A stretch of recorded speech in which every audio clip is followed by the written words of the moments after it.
ओझा जैसे फेलियर अध्यापक क्यों नहीं बताएंगे भारत का असली गौरव, सनातन का छुपाया गया इतिहास। जय श्री राम जी, जय दादा बलदेव जी। हमारे YouTube चैनल श्री हरिहर धाम पथाना में आपका स्वागत है। किसी भी देश को हराना हो तो सबसे पहले उसके लोगों का आत्मविश्वास तोड़ो, उन्हें उनके ही इतिहास से शर्मिंदा कर दो, और फिर पैदा होंगे ऐसे लोग जो अपने ही देवताओं, अपने ही पूर्वजों और अपने ही इतिहास का मजाक उड़ाएंगे।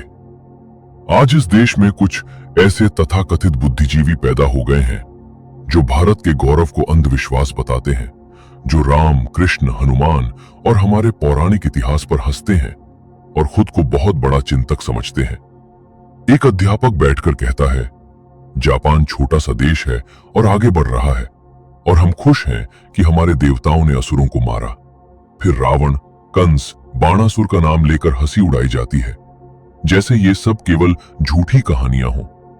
लेकिन सवाल ये है, क्या इतिहास केवल तारीखों का नाम है? क्या इतिहास सिर्फ युद्ध जीतने और हारने की लिस्ट है? नहीं, इतिहास वो आग है जो पीढ़ियों के खून में दौड़ती है।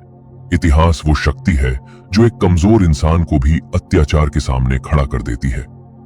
जिस भारत को कुछ लोग हार की भूमि बताते हैं, उसी भारत के वीरों ने दुनिया की सबसे क्रूर आक्रामक सेनाओं को रोका था। सम्राट ललितादित्य, जिन्होंने विदेशी आक्रमणकारियों को अफगानिस्तान तक खदेड़ दिया।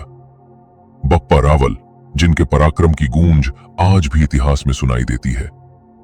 नागभट्ट प्रथम, जिन्होंने ऐसी भीषण टक्कर दी कि विदेशी आक्रांता 200 साल तक भारत की तरफ देखने की हिम्मत नहीं कर पाए। लेकिन यह सब तुम्हें कौन बताएगा? तुम्हें केवल हार की कहानियां पढ़ाई जाएंगी ताकि तुम्हारे अंदर कभी स्वाभिमान पैदा ही ना हो। और यही कारण है कि आज कुछ लोग रामायण और महाभारत को सिर्फ कहानी कहते हैं, लेकिन ये कहानियां नहीं है, ये उस राष्ट्र की आत्मा है। जब छत्रपति संभाजी महाराज को अमानवीय यातनाएं दी जा रही थीं, तब उन्होंने धर्म नहीं छोड़ा। क्यों? क्योंकि उनके अंदर हनुमान का साहस था और सामने उन्हें औरंगजेब में रावण दिखाई देता था। और यही प्रेरणा आगे चलकर नेताजी सुभाष चंद्र बोस जैसे योद्धाओं के अंदर भी जलती रही। इतिहास सदियों तक इंसानों की रगों में दौड़ता है। सिर्फ इतिहास ये है कि ऐसे इतिहास पढ़कर कुछ अध्यापक ही अपने देश और संस्कृति का मजाक उड़ाने लगे हैं। जो शिक्षक बच्चों के अंदर गर्व भरने चाहिए थे, वो उनके अंदर हीन भावना भर रहे हैं। और यही सबसे बड़ा खतरा है, क्योंकि जिस पीढ़ी को अपने पूर्वजों पर गर्व नहीं होता, वो कभी महान राष्ट्र नहीं बना सकती। इसलिए अपने बच्चों को सिर्फ डिग्री नहीं, अपना इतिहास भी सिखाइए। उन्हें बताइए कि वो उस सभ्यता के वंशज हैं जिसने हजारों साल तक दुनिया को ज्ञान दिया। उन्हें बताइए कि सनातन केवल धर्म नहीं, एक जीवित सभ्यता है। और याद रखिए, फेलियर लोग हमेशा हार की कहानी सुनते हैं, लेकिन विजेता अपनी सभ्यता के गौरव से शक्ति लेते हैं।